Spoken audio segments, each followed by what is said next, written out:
بسم اللہ الرحمن الرحیم علمہ شدید القوى ذو مرہ فاستوى وهو بالافق الاعلی ثم دنا فتدلی فکان قاب قوسین او ادنی فاوحى الى عبده ما اوحى ما كذب الفؤاد ما رأى افتمارونه على ما يرى وَلَقَدْ رَآهُ نَزْلَةً أُخْرَى صدق اللہ مولانا العظیم۔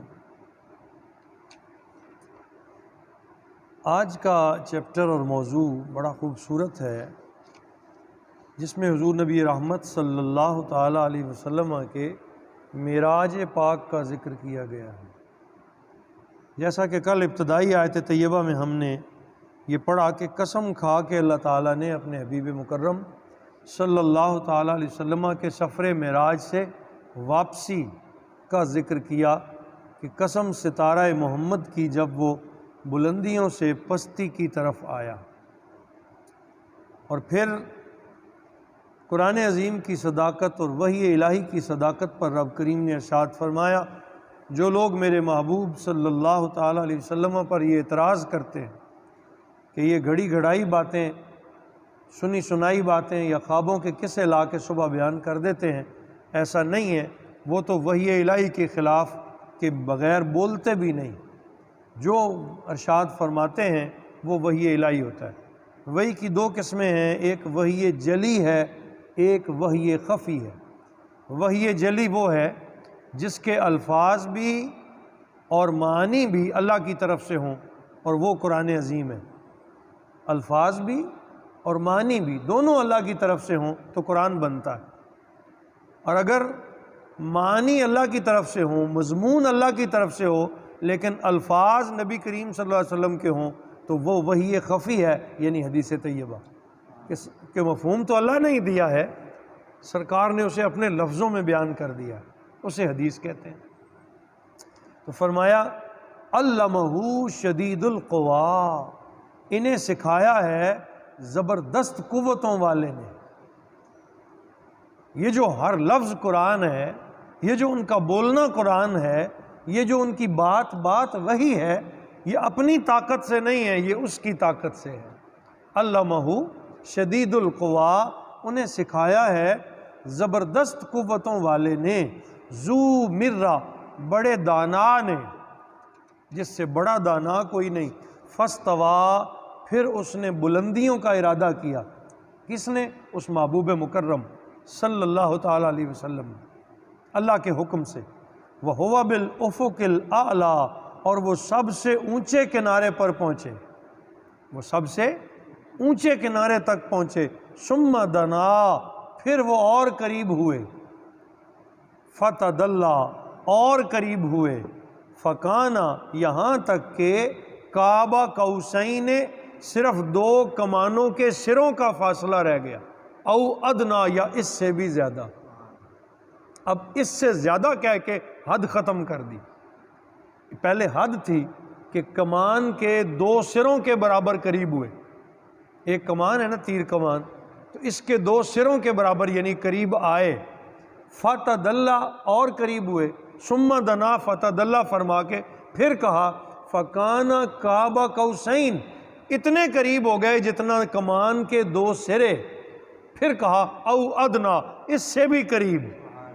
اب یہاں حد ختم کر دی، یا اللہ جانے یا جانے والا جانے، یا خدا جانے یا مصطفیٰ جانے کہ وہ قرب کتنا تھا۔ جب صحابہ کرام نے حضور سے سوال کیا کہ اس وقت اللہ پاک نے آپ کو کتنا قرب عطا فرمایا، تو آپ نے فرمایا جب میں مقام دنا پر پہنچا، ثم وضع یدہ بین کتفی، تو اللہ نے اپنا قدرت والا ہاتھ میری پشت پہ رکھ دیا۔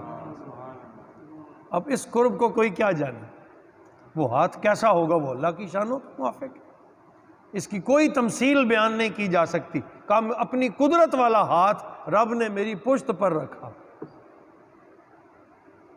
قریب ہوئے، اتنے قریب کہ ہاتھ دستے قدرت آپ کی پشت پر آ گیا۔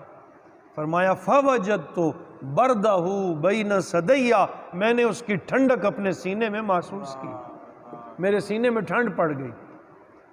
فعلمت ما فی السماوات و ما فی الارض، اس وقت میں زمین و آسمان کی ہر شے جان گیا۔ اللہ نے قریب کر کے سارے علم میرے سینے میں اڈیل دی، ہر چیز کائنات کی میں جان گیا۔ اس لمحے رب نے مجھے علوم کے خزانے عطا کر دی۔ یہ علم مصطفی ہے صلی اللہ تعالی علیہ وسلم، جو لمحہ معراج حضور کو عطا کیا گیا۔ اب اس کیفیت کو قرآن عظیم میں اللہ تعالیٰ یوں بیان کرتے ہیں، فَأَوْحَا إِلَىٰ عَبْدِهِ مَا أَوْحَا، قریب کیا اور قرب کے سارے فاصلے مٹا دیے، قرب کے سارے فاصلے مٹا دیے، او ادنا کہہ کے حد ختم کر دی، اتنا قریب کر کے کیا دیا؟ فرمایا اوحا الی عبدہ ما اوحا، پھر اللہ نے اپنے محبوب پر وحی کی جو چاہا، وحی کی جو ما اوحا، جو بھی چاہا، جتنا چاہا اپنے محبوب کو عطا کیا۔ اب یہاں بھی حد نہیں رکھی،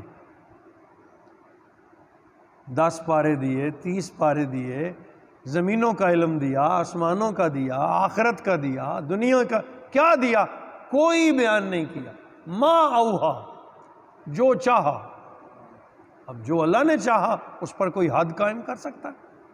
یہ اس لیے علماء محدثین و مفسرین کہتے ہیں کہ حضور نبی کریم صلی اللہ تعالی علیہ وسلم کی شانوں کا احاطہ نہیں کیا جا سکتا۔ اللہ تعالیٰ نے کوئی حد چھوڑی ہی نہیں ہے۔ ہاں وہ کسی نے کہا نا، ہم نے اپنے بڑوں سے سنا ہے ایک اللہ ان سے بڑا ہے، ہم نے اپنے بڑوں سے سنا ہے ایک اللہ ان سے بڑا۔ ہاں اللہ اللہ ہے، مصطفیٰ اس کے بندے ہیں، اس حد کے سوا رب نے کوئی حد نہیں چھوڑی۔ یہ ایک حد قائم رہی کہ وہ معبود رہا، یہ اس کے عبد رہے، وہ خالق رہا، یہ اس کی مخلوق رہے۔ اس فرق کے علاوہ رب نے سارے فرق مٹا دیے اور وہ کچھ عطا کر دیا جو کائنات میں کسی دوسرے کو عطا نہیں کیا، اور اس مقام پر جا کر بٹھا دیا کہ اگر کوئی بڑے سے بڑا علم والا، شرف والا، عزت والا، کمال والا بلندیوں کو جائے، کبھی حضور کی گرد راہ کو بھی نہ پا سکے۔ لا مکان کی وہ جہاں مکان تھا ہی نہیں۔ جبریل جو نوریوں کا سردار تھا وہ بھی سدرہ پہ نیچے رہ گیا اور حضور اس سے بھی بلند ہو گئے۔ اس حقیقت کو جبریل بھی نہیں جانتا جو نوریوں کا سردار ہے، اور وہ ہے حقیقت مصطفیٰ۔ اس لیے سرکار نے ارشاد فرمایا، یا ابا بکر لم یعرفنی حقیقتا غیر ربی، اے ابو بکر تو میرے رات دن قریب رہتا ہے، صبح و شام کا میرا ہمراز ہے، سفر و حضر کا میرا ہمراز ہے۔ یہ مت سمجھنا کہ تو حقیقت محمدی سمجھ گیا ہے، حقیقت محمدی صرف رب جانتا ہے۔ محمد الرسول اللہ کی حقیقت کیا ہے صرف ان کا رب جانتا ہے، اس کے علاوہ کوئی۔ حضور کتنے پردوں میں ہمارے پاس آئے، جس کو جتنا قرب ملا اس نے وہ پردوں میں سے حضور کو دیکھا ہے، حقیقت محمدی کوئی نہیں دیکھ سکا۔ وجود فقط ہمارے لیے تھا۔ حضور کی شان وراء الورا ہے، حضور نوریوں میں نوری ہیں، بشروں میں بشر ہیں۔ جنات نے بھی حضور سے فیض لیا۔ آپ میں جنات کو پڑھا سکتے ہیں؟ جن حضور کے پاس پڑھتے تھے، نوری حضور کے پاس حاضر ہوتے تھے، سرکار نوری وجود سے ان کے ساتھ گفتگو فرماتے۔ کبھی حضور دہیا، جب جبریل آتے انسانی شکل میں تو دہیا قلبی کی شکل میں آتے تو بشر بشر سے ملاقات کرتا، بعد میں حضور فرماتے یہ بشر نہیں تھا، یہ تو جبریل تھا۔ مختلف ضابطے، مختلف قاعدے، لیکن حقیقت محمدی صرف خدا کے دوسرا کوئی جاننے والا نہیں۔ فَأَوْحَا إِلَىٰ عَبْدِهِ مَا أَوْحَا، پس وحی کی اللہ نے اپنے محبوب بندے کی طرف جو وحی کی، جو چاہا۔ ما کذب الفؤاد ما رأى، اب شان بیان کی حضور کے دل کی۔ موسیٰ علیہ السلام درخواست کر بیٹھے تھے کہ اے اللہ مجھے اپنی زیارت کراؤ، تو رب کریم نے کیا فرمایا تھا؟ لن ترانی، موسیٰ تو نہیں دیکھ سکتا۔ اس کا مطلب یہ نہیں کہا تھا اس وقت کہ کوئی نہیں دیکھ سکتا، تو نہیں دیکھ سکتا، مطلب کیا تھا؟ کوئی ہوگا جو دیکھے گا۔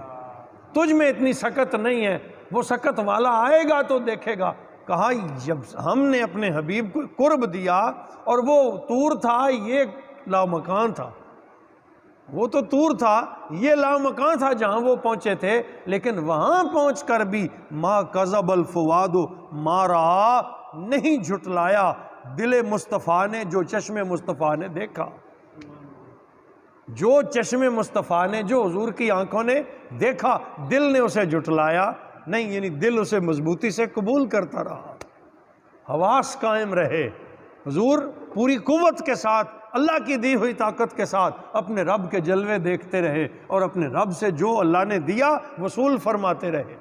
حضور کی آنکھ بھی نہیں جھپکی، فرمایا افتمارونہ علی ما یری، کیا تم اس بات پر جھگڑتے ہو کہ اس پر کہ جو انہوں نے دیکھا وہ کیا تھا، ان کے دیکھنے پر تم جھگڑتے ہو؟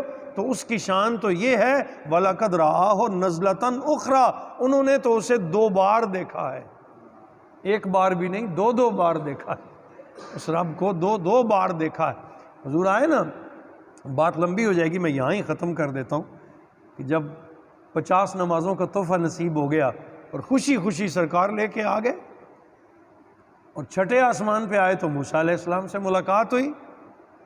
موسیٰ نے کہا جناب میری امت پہ 2 فرض تھیں، وہ 2 بھی نہیں پڑھتے تھے، آپ 50 لے کے جا رہے ہیں، 50 کوئی نہیں پڑھے گا، اللہ کریم کے حریم قدس میں واپس جائیں، جا کے التجا کریں، کچھ کمی ہو جائے۔ تو حضور سیدنا موسیٰ فرماتے ہیں میں موسیٰ کے کہنے پہ پھر چلا گیا، تو 1 بار نہیں دیکھا، کئی بار دیکھا، پھر گئے اور جا کے عرض کی مولا کچھ تخفیف ہو جائے، تو اللہ پاک نے 5 کم کر دی۔ سنا ہوا ہوگا اپنے واقعہ کہ سرکار آئے، موسیٰ نے کہا نہیں ابھی بھی زیادہ ہیں، پھر جائیے، تو 9 بار سرکار واپس گئے، تو 1 بار نہیں دیکھا، کئی بار چشم مصطفیٰ نے رب کا دیدار کیا۔ 9ویں بار جب گئے تو 5 رہ گئیں، پھر آئے تو موسیٰ نے کہا 1 بار پھر جائیں، ابھی بھی زیادہ ہیں۔ حضور نے فرمایا اب مجھے میرے رب سے حیا آتی ہے کہ میری امت 5 بھی نہیں پڑھ سکے گی، اب مجھے حیا آتی ہے۔ اس وقت رب کریم نے فرمایا، اور یہ تحفہ تھا، اے میرے حبیب تو نے جو یہ کہا نا کہ اب مجھے حیا آتی ہے، تو اب میرے کرم کا جوش دیکھ، میں وعدہ کرتا ہوں کہ تیرا جو امتی 5 پڑھے گا ہم ثواب 50 کا ہی دیں گے، اور جو تیرا امتی 1 نیکی کرے گا ہم نیکی کا اجر 10 گنا کر دیں گے، اور جب کوئی برائی کرے گا تو ہم ارادہ کرے گا تو برائی نہیں لکھیں گے، نیکی کا ارادہ بھی کرے گا تو 1 نیکی لکھ دیں گے، برائی کر لے گا تو 10 نہیں 1 برائی لکھیں گے، نیکی کر لے گا تو 1 نیکی کو 10 گنا بڑھا دیں گے۔ ہم نے تیرے اس ایقان پر اور تیرے اس جوش پر کہ تجھے رب کی بارگاہ سے اب حیا آتی ہے، اللہ پاک نے فرمایا ہم نے ان 5 کو 50 بنا دیا، یعنی اللہ کے کلام بدلا نہیں کرتے، پہلے وقت میں 50 دی تھیں، پڑھنی 5 ہیں، ثواب 50 کا ہے۔ ثواب اللہ ہمیں توفیق عطا کرے، اور یہ جو تحفہ معراج ہے اس کو سنبھال کے رکھنے کی توفیق دے۔ بہت پیارا چیپٹر ہے، اس کو کبھی آپ یہاں جو پیر صاحب نے بڑی تفصیل لکھی وقت نکال کے پڑھیں۔ سورہ نجم شریف کی یہ ابتدائی 5-6 صفحوں کی تشریح ہے، یہاں تھوڑے وقت میں اسے پڑھا نہیں جا سکتا، بہت خوبصورت انداز سے پورے واقعہ معراج کو تفصیل سے بیان کیا۔ اللہ پاک ہمیں سمجھ نصیب فرمائے۔